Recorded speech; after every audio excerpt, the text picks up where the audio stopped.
Hello everybody, Randy Lanham here, Education Director at the Bluegrass Music Hall of Fame and Museum. I got a guitar in my hand right now. What I want to do now is talk about tablature, how we teach tablature here at the Hall of Fame. It's going to be a little bit different than what you might see out there online. You can find all this tablature for different instruments. If you just Google fiddle tablature, mandolin tablature, guitar tablature, whatever that is, you can find a ton of it. But we do ours just a little bit different. I've been teaching about 20 years and figured out a pretty simple way that people can instantly kind of pick up on it pretty fast. First thing you want to do is get your names of your strings memorized. If you have not done that yet, you need to work on that. So let's go over the strings from the top to the bottom. We have E, A, D, G, B, and E. Let's go over those one more time from the top to the bottom, the names of the strings. E, A, D, G, B, E. It's the first thing you want to do. If you're going to learn tablature, which is pretty simple, you got to know the names of the strings. I'm going to work on that bottom E string for a little bit because it seems to be one of the easier ones to push down. So if I'm on that bottom E and I strum that string open, that means I'm not pushing down, not changing the note. That means I'm strumming it and I'm not touching it, not pushing it. So this is called E open. If I went to an E1, what that would be is pushing down behind the very first fret. So if you remember from the other video, this is called the nut, and our frets, we number them like this: 1, 2, 3, 4, 5, and on and on and on. I tell you what, for today, we're just going to stick with these first 5. 1, 2, 3, 4, and 5. So if I go to that bottom E string and I push between open and 1, that's called an E1 because I'm actually bending that string behind that number 1 fret. So we got E open, E1. This is an E2 because I'm pushing behind the number 2 fret. E3, E4, and E5. Now, did you notice I was using different fingers? A lot of people automatically just want to use the same finger to play all of these. And you could do that if you're just trying to learn tablature. A note is a note, but you really want to try to learn to use different fingers so you're not always sliding using the same one. So I'm going to go E open, E1, E2, E3, E4, E5. Okay, notice how I use those different fingers. I want to challenge you to do the same thing. While we're playing those notes, let's say them out loud. That's going to help you get them down better. Another thing I want you to pay attention to before I do this practice again with the tablature on the bottom string. Notice that my pick is going down and up. Downstroke and upstroke. I'm going back and forth. You can see that. Look at that. I'm going back and forth. I'm not just going all downstrokes. Everybody naturally wants to go downstrokes. They want to go down and skip it and go down and skip it, but learn to go down and up with your pick stroke. Work half as hard. I mean, it's smoother as well. Now, if you're jumping strings, going from string to string, it does not matter. You do whatever's natural. But if you're on one string and you're going to be on there for several notes, make sure you utilize that going down, up with your string. Down, up with your pick, rather, on your strokes. All right, let's do that one more time. So I'm thinking about my right hand. I'm resting my wrist back here on these pegs behind the bridge because when I do a melody, I want to rest that. I want that pick to hover over those strings. I don't want to be up here floating around where I'm going to hit all kinds of strings. I want to have some kind of anchor. So I'm going to anchor down, and I'm going to go down, up. Let's start with that practice alone. Wrist anchored down on the pegs here, down and up. Okay, I'm ready. Now my left hand over here. I'm going to go E open, E1, E2, E3, E4, E5, and then I'm going to go backwards. E5, E4, E3, E2, E1, E open. Notice how I use different fingers, and I'm going down, up with my pick. All right, let's try that same thing on the B string. That's the second from the bottom. We have B open, that's nothing. B1, B2, B3, B4, B5, and then we'll go backwards. B5, B4, B3, B2, B1, B open. The whole time I did that, if you were paying attention, I was going down and up with my pick. Let's do that one more time. You can do that on all the strings. You don't have to stop there. I'm only going to do the bottom two for today. So bottom E string. Rest your wrist. Got to anchor down. E open. E1, E2, E3, E4, E5, E5, E4, E3, E2, E1, E open. All right, let's do the same thing on the B. Now I'm using different fingers, playing behind the frets, not on top of them. We talked about that in another video, but if I push right on top of a fret, I'm going to get this sound. I want to stay behind those frets. So let's go to the B string now. We got B open, 1, 2, 3, 4, B5, B5, B4, B3, B2, B1, B open. The whole time I'm down, up with my pick, wrist down. That should help you with tablature as far as learning how to play tunes or melodies. Like if I'm playing Ode to Joy, I'm going O, O, 1, 3, 3, 1, O, B3, B1, B1, B3, E open, B3, 3. You get the idea if I'm hanging on that. So that's the way the tablature is going to work. The name of the string and the number of the fret that you're pushing down. Make sure you're using the tip. Don't push on top of the fret, push behind the fret. Anchor that wrist down. You don't have to push. I'm just resting that wrist so that I can hover above those strings down up with your pick. All right, let's talk about rhythm guitar, okay? Or playing chords, strumming to the beat, okay? So hopefully you're learning, if you haven't already, you're going to learn some basic chords on your guitar. Today I'll just be talking about the G chord, the C, they call this an easy C or a C add 9. I'm just going to do the easy one, and then the D. So just for simplicity's sake, I'm going to do the G, easy C or C add 9, and then the D.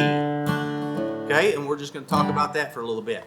So when I'm playing my chords, again, your teacher, there's a million videos online that's going to show you chords, so I'm not going to get into all of that. But I want to talk about mainly, well, we'll talk about the left hand as well. When I'm playing those chords, if you notice, I'm holding it the same way I told you in that other video, where I'm going to put that hand up here, the bottom crease of my fingers lined up with the fingerboard. And if it is, and if my wrist is straight, then I can reach all of those strings and I can arch all of those fingers where they're not touching extra strings. That's so important to do, because if that wrist is bent, I cannot reach up there. My fingers will not arch, and they're all going to touch strings underneath of it. So straighten your wrist, arch those fingers, and get them to where they're not touching strings underneath of it. Make sure you're not pushing on top of a fret. You're behind the fret, right? All right, so I've done all of that, and I got a clean looking G chord over here, right? Let's go back to the right hand. I'm going to do a strum. 90% of the songs that you're going to learn in bluegrass or old country or gospel is going to use this type of strum, and it's a 4/4 time signature. It goes like this: 1, 2, 3, 4. So you notice something? I'm not anchored down like I was when I played a melody, a solo. I'm not floating up here because I want the arm to flow. I have a loose arm. Some people, man, they tighten up that arm and it sounds real harsh. Loosen that arm up to get it smooth, right? So what I'm doing, whatever the top note of the chord is, I want to hit the top string, down, top, down. This is 1 and 2 and 3 and 4. It goes top, down, top, down, top, down, top, down. Now when I'm playing a G chord, it's actually the very top string, because this note that I'm playing happens to be an E3, E string 3rd fret. That is actually a G note. So that's why I'm hitting a G note down for a G chord. Now if I go to that C chord, I'm going to that easy C, which is a C add 9. All of a sudden the top of my chord now becomes the A string.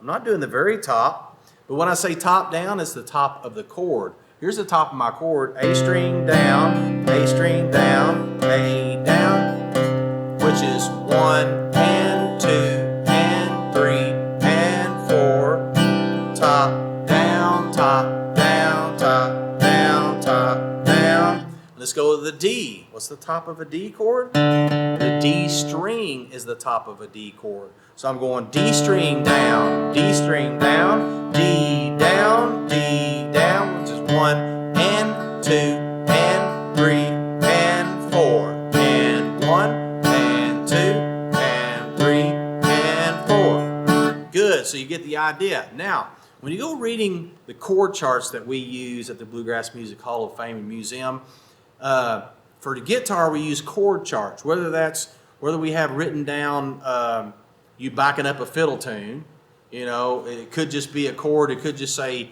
G times 6, which means G for 6 beats, so that would be like 1, 2, 3, 4, 5, 6. So that's top down 6 times, right? Or it could be that you're doing a song. Down the road about a mile or 2 lives a little girl named Pearly Blue. So let's study that for a minute. It goes 1, 2, 3. So that would be written as G times 3, 3 beats, top, down, 2, 3. And then I went to that E minor for only 1 beat. So in our chord charts, we would have E minor times 1. So the top chord of an E minor is an E. So we just have 1 time. Or if we do Blue Moon of Kentucky, maybe that's an easier one to talk about. So if I go Blue Moon of Kentucky, keep on. So you notice that was 4 beats. So I would have G times 4, which goes top, down, top, down, top, down, top, down, which is 1 and 2 and 3 and 4. Keep on shining. Now I'll go to the C for 4 beats. Shining 2 and 3 and 4. Now G and 2 and 3 and 4. Now D, 2, 3, 4 and G, 2, 3, 4. Now C, 2, 3, 4. Now G, 2 and D for 2 and G, 2, 3, 4. So that's it's a basic strum for a lot of your songs in bluegrass, country, and gospel. That's a 4/4 time signature. So it's the top string of whatever chord you're playing, then all of them down. And then you count them just like that, just like I said. Now the other one that you'll get into sometimes is a 3/4 time signature or a waltz time. And that's where we go. I'll just use a G chord to show you. That's going to be 1, 2, 3, 1, 2, 3. This is tricky when you first start to learn it. I recommend that you don't even learn this time signature until you've done the other one for a while, like maybe several months. You may maybe even play 2 or 3 months before you even get into this, because you want to establish in your mind that first one first, the one where you're doing the 4/4 time, where you're going 1 and 2 and 3 and 4 and 1 and 2 and 3 and 4 and counting, and be able to do that 4/4 time signature, because that's majority of your songs you're going to learn. Eventually you're going to get to a 3/4 time signature. This is the way it goes. Don't try this until you play the other one for a while, because it is going to mess with your head, because the count is different. You're only counting 3 beats in a measure, but it counts differently, like this. 1, 2, 3. Now all of a sudden I'm counting those downstrokes. 1, 2, 3, 4, 5, 6, 7, 8, 9, 10, 11, 12. So if I had a song in 3/4 time, like Amazing Grace, I would write a G times 6. It would be 1, 2, 3, 4, 5, 6, C, 2, 3, G, 2, 3, 4, 5, 6, 7, 8, 9, D, 2, 3, 4, 5, 6, G, 2, 3, 4, 5, 6, C, 2, 3, G, 2, 3, 4, 5, 6, D, 2, 3, G, 2, 3, 4, 5, 6.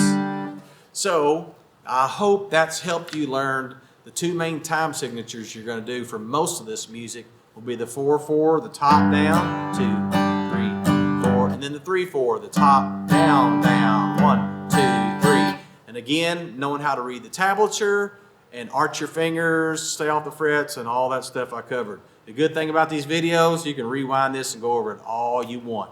Thank you for watching.